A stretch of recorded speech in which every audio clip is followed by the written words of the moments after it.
ಏನೋ ಆವೇಶದಲ್ಲಿ ಒಂದೆರಡು ಮಾತನಾಡ್ಬಿಟ್ಟ ಅಂತ. ನಾನು ಹಾಗೆ ನಡ್ಕೋಬಾರ್ದು ಅಲ್ವಾ? ಈ ಮನೇನ, ಈ ಮನೆತನದ ಗೌರವನ, ನನ್ನ ಮೊಮ್ಮಗಳನ್ನ ಕಾಪಾಡೋ ಹೊಣೆ ಈಗ ನನ್ನ ಮೇಲಿದೆ. ನಾನೀಗ ವಾನಪ್ರಸ್ಥ ಅಂತ ಕೂತ್ಕೋಬಾರ್ದು. ಹೋಗ್ತೀನಿ. ಸೂಜಿನ ಕರೀತೀನಿ. ನೀವ್ ನಮ್ಮ ಮನೆಗೆ ಬರ್ತೀರಾ ಅಂತ ಕನ್ಸು ಕಂಡಿರ್ಲಿಲ್ಲ. ಇರ್ಲಿ ಇರ್ಲಿ. ಎಲ್ಲಿ ಸೂಜಿ? ಅವಳು ಮನೇಲಿ ಎಲ್ಲಿರ್ತಾಳೆ ಅಮ್ಮೋರೆ? ಅದು ಅಲ್ಲದೆ ಈ ಅಂಗ ಎಗ್ಲ ಜಾಗದಲ್ಲಿ ಎಲ್ಲಿರೋಕ್ಕಾಗತ್ತೆ? ಹೊರಗಡೆ ಎಲ್ಲೋ ಆಡಕ್ ಹೋಗಿರ್ಬೇಕು. ಕಲಿಸ್ತೀಯಾ? ನಾನು ಅವಳನ್ನೇ ನೋಡೋಕ್ ಬಂದೆ. ಯಾಕಮ್ಮೋರೆ? ಕೈ ಮುಗಿದು ಕೇಳ್ಕೊಳ್ಳೋಣ ಅಂತ. ನನ್ನ ಮೊಮ್ಮಗಳು ಅಷ್ಟರ ಮಟ್ಟಿಗೆ ಹಚ್ಕೊಳ್ತಾಳೆ ಸೂಜಿನ ಅಂತ ನನಗೆ ಗೊತ್ತಿರಲಿಲ್ಲ. ಅದಕ್ಕೆ ಅವಳ ಜೊತೆಗೆ ಆಟ ಆಡೋಕ್ ಬಾ ಅಂತ ಕರೆಯೋಕ್ ಬಂದೆ. ಅಮ್ಮೋರೆ, ಹೇಳ್ ಕಳ್ಸಿದ್ರೆ ಬರ್ತಿದ್ಲು. ಸೂಜಿಗೂ ರಶ್ಮಿನ್ ಬಿಟ್ಟಿರೋಕ್ ಆಗ್ತಿಲ್ಲ.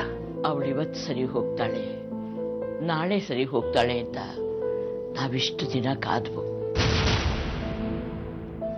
ಆದ್ರೆ ದಿನೇ ದಿನೇ ಹದಗೆಡ್ತಾ ಇದೆ ಅವಳ ಮನಸ್ಥಿತಿ. ನಾನ್ ಕರ್ಕೊಂಡ್ ಬರ್ತೀನಿ ಬಿಡಿಮ್ಮ. ಇಲ್ಲ ಸರೋಜ, ಅವಳನ್ನ ರಶ್ಮಿನೇ ಬಂದು ಕರೆದ್ಲಂತೆ. ಬರ್ಲಿಲ್ಲ ಸೂಜಿ. ಅವಳೇ ಆಟ ಆಡೋಕೆ ತಿಲ್ಲಿಗೆ ಬಂದಾಗ್ಲೂ ಅವಳನ್ನ ಆಟಕ್ಕೆ ಸೇರಿಸ್ಕೊಳ್ಳಿಲ್ಲ. ಇದೆಲ್ಲ ರಶ್ಮಿ ಮೇಲೆ ತುಂಬಾ ಪರಿಣಾಮ ಬೀರಿದೆ.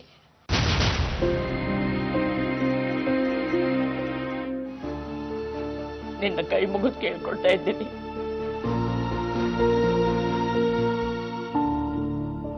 ನಿನ್ನ ಮಗಳ ಕೈ ಮುಗಿದು ಕೇಳ್ಕೊಳ್ತೀನಿ. ನನ್ನ ಮೊಮ್ಮಗಳ ಆರೋಗ್ಯ ದೃಷ್ಟಿಯಿಂದ ಒಂದು ದಿನಕ್ಕೆ ಒಂದು 4 ಗಳಿಗೆ ಅವಳು ನನ್ನ ಮೊಮ್ಮಗಳ ಜೊತೆಗೆ ಆಟ ಆಡ್ಲಿ.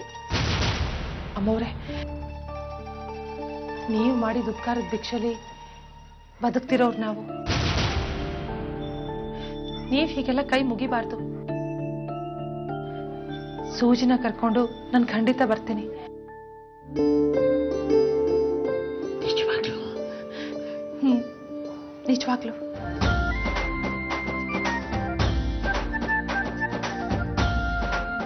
ಇದು ನೋಡ್ತಾ ಇದ್ರೆ ಇಲ್ಲೇ ಇದ್ಬೇಡ ಅನ್ಸುತ್ತಲ್ವಾ? ಇಲ್ಲ, ಲೇಟ್ ಆಯ್ತು. ನಾವು ಮನೆಗೆ ಹೋಗೋಷ್ಟ್ರಲ್ಲಿ ಕತ್ಲಾಗೋಗುತ್ತೆ. ನಾವು ಹೊರಡೋಣ. ಏನ್ ಬೇಡ, ಇನ್ನೊಂದ್ ಸ್ವಲ್ಪ ಹೊತ್ತು ಇಲ್ಲೇ ಇದ್ಬಿಟ್ಟು ಹೋಗೋಣ. ನಡೀರೋ, ಸೀತೆ ಹೇಳೋದ್ ಕರೆಕ್ಟು. ಇವಳೇನೋ ಹೇಳ್ಬಿಡ್ತಾಳೆ, ಜವಾಬ್ದಾರಿ ಇಲ್ಲ ಏನಿಲ್ಲ, ಆಟ ಆಡ್ಕೊಂಡಿರ್ಬೋದು. ಆದ್ರೆ ನಾವು ಕೆಲ್ಸ ಮಾಡೋರು. ನಮ್ ಕತೆ ಸರಿ ನಡೀರಪ್ಪ, ಆಮೇಲೆ ನನ್ನನ್ನ ಬೈಕೊಂತೀರಾ. ನಡೀರಿ ಹೋಗೋಣ. ಈ ಕಡೆ ಹೋಗೋಣ ಬನ್ನಿ. ಬೇಡ ಬೇಡ, ಈ ಕಡೆ ಹೋಗೋಣ, ತುಂಬಾ ಹತ್ರ ಆಗುತ್ತೆ. ಹತ್ರ ಆಗುತ್ತೆ ಸರಿ, ಆದ್ರೆ ಲಾರಿಗಳು ಜಾಸ್ತಿ ಬರ್ತಾ ಇರ್ತವೆ. ಮಜಾ ಮಾಡಕ್ಕೆ ಅಂತ ಬಂದಿದ್ದೀವಿ. ಆಮೇಲೆ ಸುಮ್ನೆ ಕೈ ಮೇಲೆ ಕಾಲ್ ಮೇಲೆ ಹತ್ಕೊಂಡು ಹೋಗ್ಬಿಟ್ರೆ ನಮ್ಗೆ ಯಾಕೆ? ಏನ್ ಬೇಡ, ನಾನ್ ಹೇಳಿದ ದಾರಿಲೇ ಹೋಗೋಣ. ಆಮೇಲೆ ಮನೇಲಿ ಲೇಟ್ ಆಯ್ತು ಬೈದ್ರು ಅಂತ ಆ ಶಾಪನು ನನ್ಗೆ ಯಾಕೆ?